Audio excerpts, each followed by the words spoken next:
सोचिए जरा, सुबह उठते ही सबसे पहले आप क्या करते हैं? आंखें खुलती नहीं कि मोबाइल हाथ में और सीधे इंस्टाग्राम या यूट्यूब शॉर्ट्स। बस 2 मिनट देखता हूँ और जब होश आता है तो 2 घंटे उड़ चुके होते हैं। मतलब हम मोबाइल चला नहीं रहे, मोबाइल हमें चला रहा है। और ऊपर से खुद को समझा भी लेते हैं, चलो कोई बात नहीं, कल से सुधार लाएंगे। पर भाई, कल कभी आता ही नहीं। असल में हुआ ये है कि हमारे दिमाग ने कंफर्ट और मजे को अपना ऑक्सीजन बना लिया है। हर वो चीज जो थोड़ा भी मुश्किल लगती है, पढ़ाई, काम, कोई नई स्किल सीखना, वो सब पोस्टपोन हो जाता है और उसकी जगह ले लेते हैं मीम्स, रील्स और वो 3 घंटे की स्क्रॉलिंग, जिसमें हमें बस एक हंसी की उम्मीद होती है। लेकिन अंदर से हम सब जानते हैं ये खुशी नकली है, ये बस हमारे ब्रेन को चुप कराने वाली मिठाई है। अब सवाल ये है, क्या हम सच में अपनी लाइफ के ड्राइवर हैं या सिर्फ एक डिस्ट्रैक्टेड पैसेंजर? क्योंकि अगर ध्यान भटकता रहा तो मंजिल की बजाय हम किसी और की कहानी का एक्स्ट्रा बन के रह जाएंगे। तो अब वक्त है थोड़ा डिटॉक्स करने का, दिमाग को हल्का करने का, डिस्ट्रैक्शंस को साइड करने का और खुद से वापस जुड़ने का। लेकिन चिंता मत कीजिए, ये कोई बोरिंग लेक्चर नहीं होगा।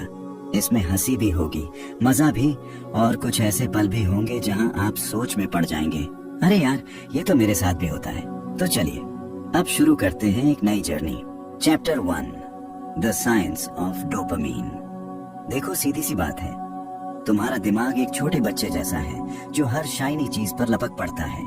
मोबाइल की चमचमाती स्क्रीन देखी, टिकटॉक पर एक और रील, नेटफ्लिक्स पर बस एक एपिसोड और।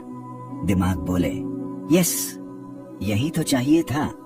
और इस सब के पीछे जो मास्टरमाइंड छिपा है उसका नाम है डोपामाइन। ये भाई साहब हैं खुशियों के डिलीवरी बॉय, जो हर बार तुम्हें एक झूठी उम्मीद दे जाते हैं कि इस बार तो अल्टीमेट सेटिस्फैक्शन मिलेगी। लेकिन हकीकत वही पुरानी अधूरी तसल्ली और गिल्ट का पकोड़ा। अब सोचो, तुम्हारा दिमाग कोई रॉयल राजा है और डोपामीन उसका दरबारी जो बोलता है, हुजूर आपकी खुशी का सामान हाजिर है। लेकिन हर बार जो डोपामाइन लाता है वो असली हीरे की जगह नकली चमकता पत्थर होता है। तुम खुश हो जाते हो, लेकिन कुछ देर बाद लगता है मैंने अपनी जिंदगी के 3 घंटे एक पगली सीरीज पर क्यों बर्बाद कर दिए। और फिर शुरू होता है गिल्ट ट्रिप, जो हर किसी को आती है, चाहे वो कॉलेज का लड़का हो जो पूरे दिन पबजी में धुआं उड़ाता है, या वो लड़की जो हर घंटे इंस्टाग्राम के फिल्टर्स बदल बदल कर सेल्फी लेती है, जैसे दुनिया का पीस प्राइज इन्हीं में छिपा हो। अब तुम्हारा दिमाग डोपामीन से इतना घुल मिल चुका है कि जैसे कोई पुरानी मोहब्बत हो, टॉक्सिक, लेकिन छोड़ नहीं सकते। और ये मोहब्बत इतनी डीप है कि अब तुम्हें बोरिंग चीजें जैसे पढ़ाई, वर्कआउट या घर की सफाई परेशान करने लगी हैं। मतलब कोई तुम्हें बोले चलो आज कुछ मुश्किल काम करें, तो दिमाग बोले भाई मजाक कर रहा है क्या, चल टिकटॉक खोल।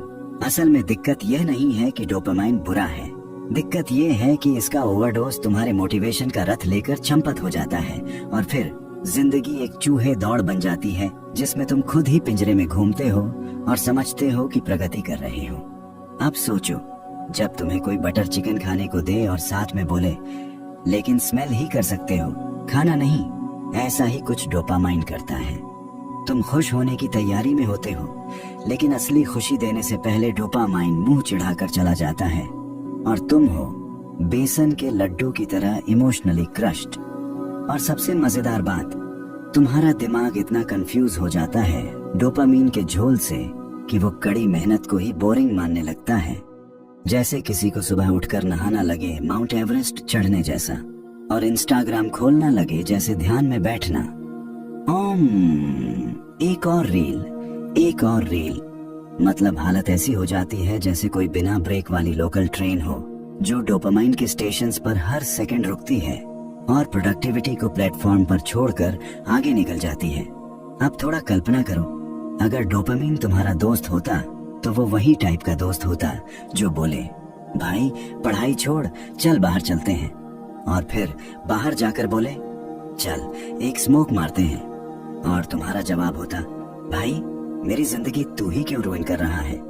लेकिन सच्चाई ये है कि डोपामीन भी बस अपना काम कर रहा है। बेचारा केमिकल्स का सेल्समैन है जो कहता है तू मुझे ट्रिगर कर, मैं तेरी सिस्टम में खुशी पहुंचा दूंगा।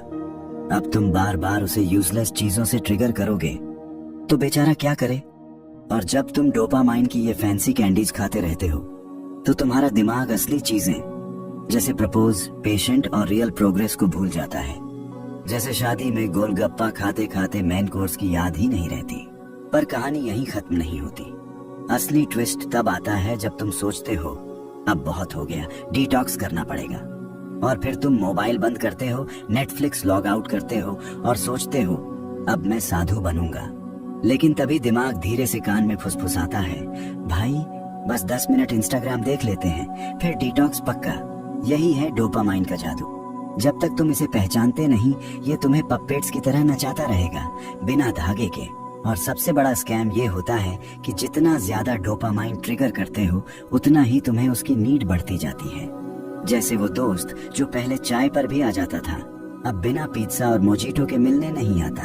तो कहानी का सार ये नहीं कि डोपामाइन से डरो, बल्कि समझो कि कब ये दोस्त बना रहता है और कब तुम्हारी मेहनत की वाट लगा देता है। कभी कभी सबसे बड़ी डिस्ट्रैक्शन वो होती है जो सबसे छोटी लगती है, और डोपामाइन वही चालाक चीज है जो सबसे बड़ी डिले की वजह बनती है। और तुम्हें लगता है बस थोड़ी देर की बात है। अब अगर ये सुनकर तुम्हारा मन कह रहा है ओ भाई मेरी तो पूरी लाइफ ही डोपामाइन का प्लेग्राउंड बन चुकी है, तो मुस्कुरा लो, क्योंकि अवेयरनेस ही पहला कदम है और तुमने वो ले लिया। तो अगली बार जब दिमाग बोले चल एक वीडियो देख लेते हैं, तो जरा मुस्कुरा कर बोल देना आज नहीं बे, आज मैं तुम्हें डिटॉक्स कराऊंगा। Chapter 2, preparing for detox. तेरी आदतें तुझे खा रही हैं और तुझे पता तक नहीं चल रहा। देख, जब भी कोई बोलता है डिटॉक्स करना है तो लगता है जैसे अब बर्फ में बैठकर ध्यान लगाना पड़ेगा, फल सब्जी खाकर आत्मा पवित्र करनी पड़ेगी और इंस्टाग्राम को अलविदा कहना पड़ेगा। लेकिन भाई साहब, सच्चाई ये है कि डिटॉक्स का सबसे बड़ा हिस्सा होता है तैयारी। और अगर तैयारी नहीं की तो समझ ले कि तेरा दिमाग डिटॉक्स के नाम पर तुझे मच्छर वाली मच्छी बना देगा, काटेगा, चिढ़ाएगा और फिर तुझे वहीं पहुंचा देगा जहां से चला था, नेटफ्लिक्स के सजे धजे दरवाजे पर। अब सोच, तुझे जिम जाना है, क्या तू बिना जूते, बिना पानी की बोतल और बिना मोटिवेशन के बस उठकर चल देगा? नहीं ना। वही कहानी यहाँ भी है। तू डोपामाइन के नशे से छुटकारा चाहता है, पर अगर तेरा प्लान ऐसा है कि कल से शुरू करेंगे, तो समझ ले कि तेरे अंदर का आलसी शेर अभी से जम्हाई ले रहा है। असल बात यह है कि तुझे अपने ही दिमाग को चालाकी से धोखा देना है, जैसे कोई शादी में आया मेहमान हो जिसे लड्डू दिखाकर डीजे फ्लोर तक ले जाया जाता है। बस ऐसे ही डोपामाइन को भी टहलाना है, बहलाना है। अब जरा कल्पना कर, तेरे घर में कोई दोस्त रहने आ गया है जो हर 2 मिनट में बोले, भाई थोड़ा यूट्यूब खोल दे, चल पबजी एक राउंड, अरे इंस्टा पर देख वो मीम। यही है तेरा दिमाग, हर वक्त तुझे रिझाता है, फुसलाता है। और डिटॉक्स की तैयारी का असली मकसद है इस दिमागी शैतान को हंसते हंसते उल्लू बनाना। और हाँ, यहाँ पर काम आएगा एनवायरनमेंट सेट करना। जैसे कोई रोमांटिक डेट के लिए खास लाइटिंग और म्यूजिक सेट करता है, वैसे ही तुझे भी अपने आसपास का माहौल बदलना पड़ेगा। मतलब बेड पर लेटे हुए डिटॉक्स करने की मत सोचना, क्योंकि बेड बोलेगा आजा राजा 5 मिनट सो जा, फिर काम करेंगे। और 5 मिनट में तुम 5 घंटे तक स्वर्ग में उड़ते रहोगे। तैयारी का सबसे जरूरी हिस्सा होता है अपने ट्रिगर्स को पहचानना।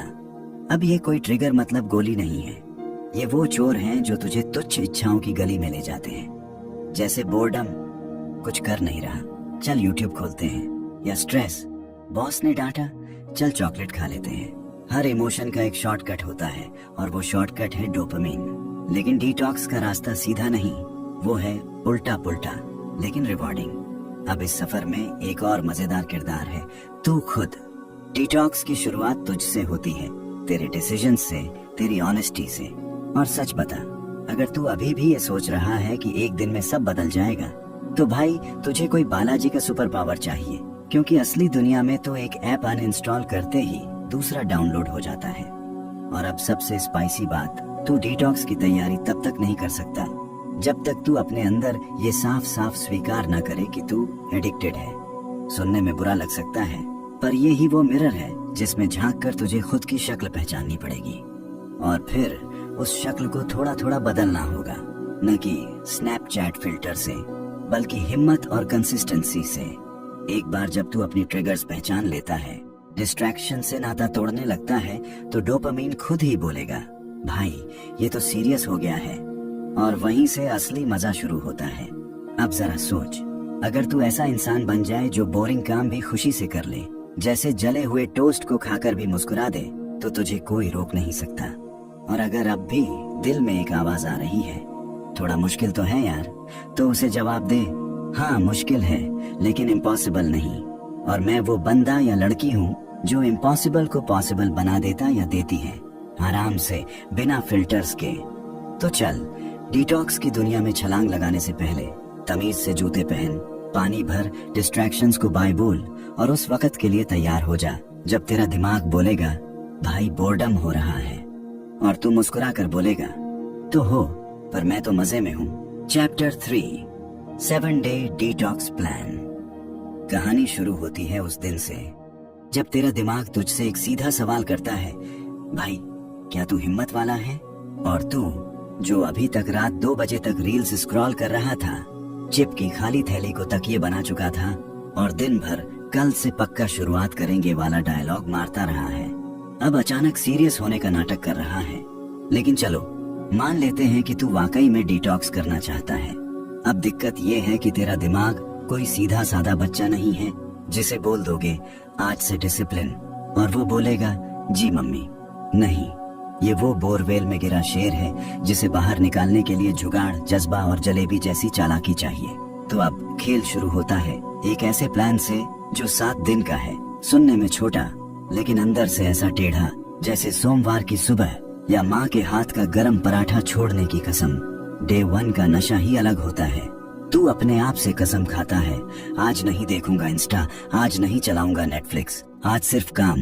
और तभी तेरा मोबाइल ऐसा पिंग करता है जैसे कोई पुराना आशिक दरवाजे पर आकर चिल्ला रहा हो, बस एक बार देख ले। और तू इतना स्ट्रांग बनने आया था, 2 मिनट में हार मान लेता है। लेकिन चिंता मत कर, ये हर किसी के साथ होता है, तुझ में कोई खराबी नहीं, बस तेरा दिमाग अभी तक बिना चाय के ऑफिस गया है, चिड़चिड़ा, कंफ्यूज्ड और ड्रामा किंग। डे 2 तक आते आते रियलिटी किक मारती है। अब बोर्डम तुझ पर ऐसा चढ़ जाता है जैसे मच्छर की फौज बिना मच्छरदानी के। तुझे अपने पंखे की आवाज भी पॉडकास्ट लगने लगती है। तेरा फ्रिज तुझे बार बार बुलाता है जैसे किसी सास को बहू की शादी की टेंशन हो। लेकिन भाई बहन, यही असली टेस्ट है। यहाँ तू डिसाइड करता है कि तू इन आदतों का गुलाम रहेगा या खुद का राजा।